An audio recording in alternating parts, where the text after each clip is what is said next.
because one sees a lot on the there's one black station on television that I keep picking up. I'm not sure which station it's on, but there seem to be a lot of black artists making very good videos that I'm surprised aren't used on MTV. Well, of course, also we have to try and do what we think not only New York and Los Angeles will appreciate, but also Poughkeepsie or Midwest. Pick some town in the Midwest that will be scared to death by Prince, which we're playing, or a string of other black faces. That's and black very music. interesting. Isn't that interesting? Now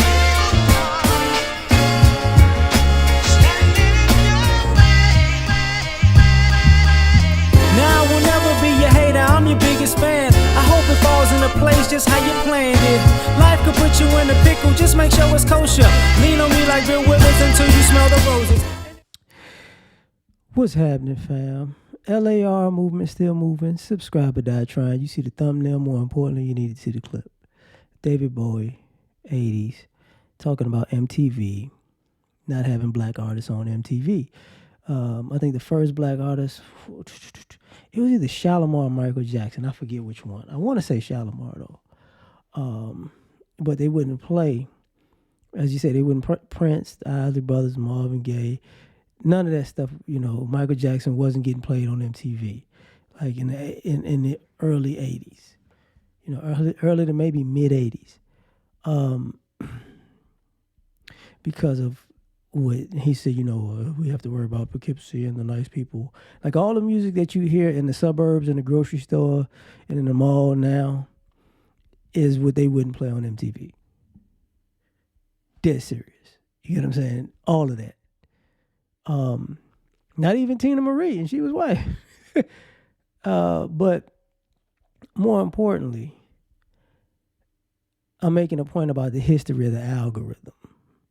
You know, we gotta have, people think that,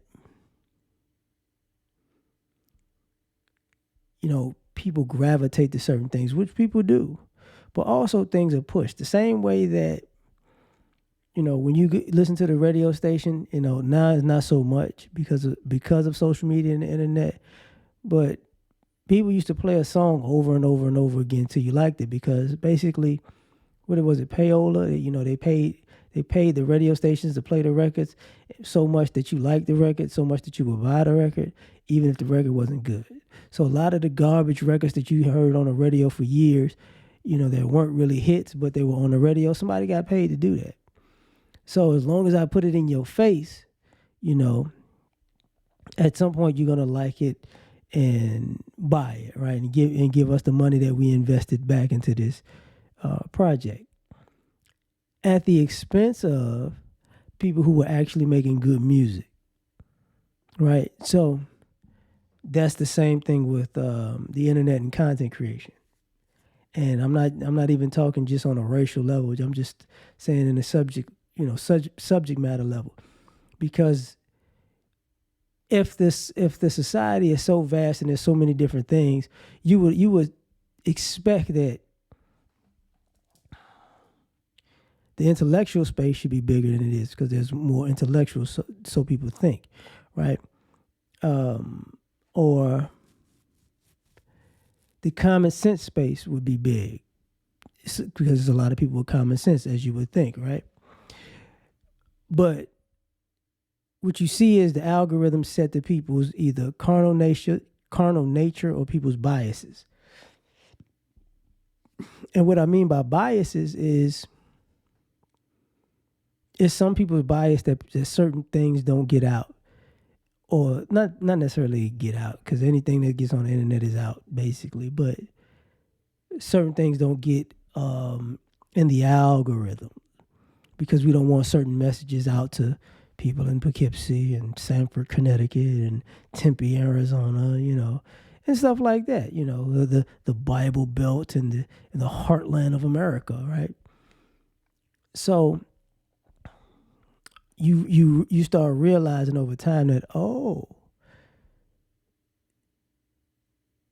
if BS could be front and center, whether it's in your algorithm or not, whether you personally watch this stuff or not, but actually good material cannot be in your algorithm, you need to start thinking about, like, oh, wait a minute.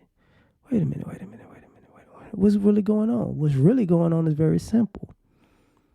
You're being used and played, and sometimes you're playing yourself. And to get somebody like from David Bowie, because that happened in the 80s, he comes over here and he's like, you see him basically looking at him with the white side eye like,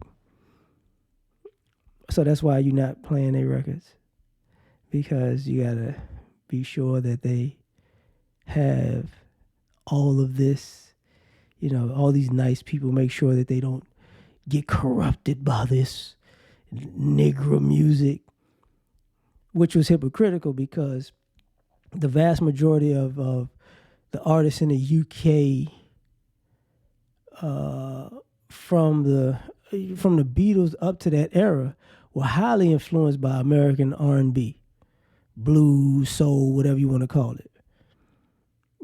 They were highly influenced by that. So they were just making the white versions of the records that they were inspired by that was black. Or they're making that type of music. Their songwriting came from that kind of space, And you see, you even see it today with some of the UK artists. They got some great songwriting ability, and they write a lot of times soulful songs. You like, how the heck did that happen? Because usually the music they listen to is black artists from, Stax Records, Motown, stuff like that. But I say all that to say, when you make content, what do you think is actually happening? So if you feel suppressed and you're like, wow, hey man, certain things can't get out. Like,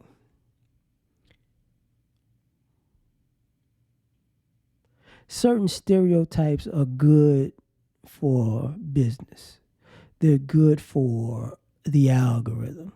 They're good for keeping certain stereotypes going. So they wind up on the forefront of people's computer screens and on people's phones, right?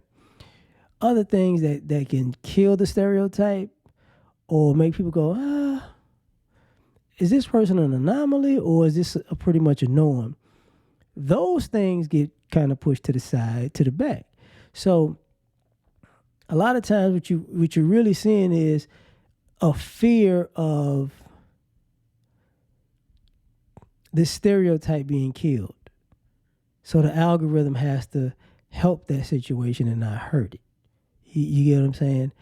And think about the whole conversation with David Bowie.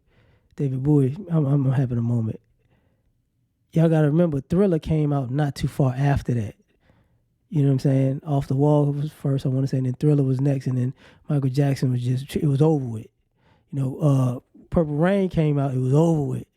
Like, they couldn't compete because those artists had the same amount of eyes on them as everybody else at that particular point, and the record sales, like, oh, this is what people actually wanted. And that's part of the issue too, because, the history of the algorithm is I don't want to give you what the people actually want because I need to find a version of you in a different color. And if I can't never find that version, we got to hold you until you can't hold you no more. And then all of a sudden, bada boom, bada bing, people blow up. But you tell me what you think, man. Like, share, subscribe, or die trying. Catch y'all on the next one. Peace. You ever been at the top of the universe? I'm gonna tell you that.